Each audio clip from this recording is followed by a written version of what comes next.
بسم اللہ الرحمن الرحیم وبہ نستعین۔ وضو کے آداب۔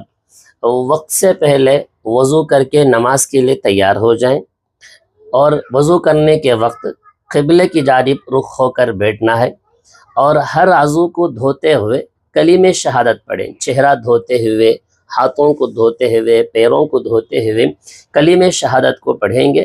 اشہد ان لا الہ الا اللہ وحدہ لا شریک لہ واشہد ان محمدا عبدہ ورسولہ۔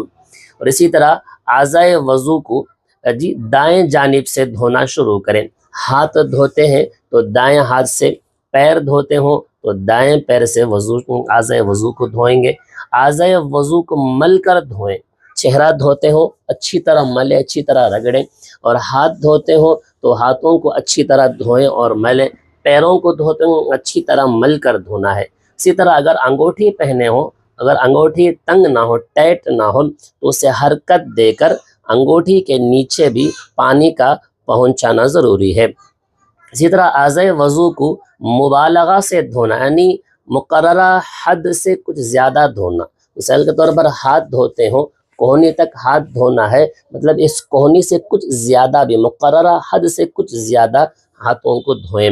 اور اسی طرح تر چنگلیاں بھیگی ہوئی چھوٹی انگلی کو کان میں داخل کرنا، کانوں میں داخل کرنا۔ اور اسی طرح گردن کا مسح کرنا، اس طرح گردن کا مسح کریں گے، گلے کا مسح نہیں، صرف گردن کا مسح کریں۔ وضو کا بچا ہوا پانی کھڑے ہو کر پینا۔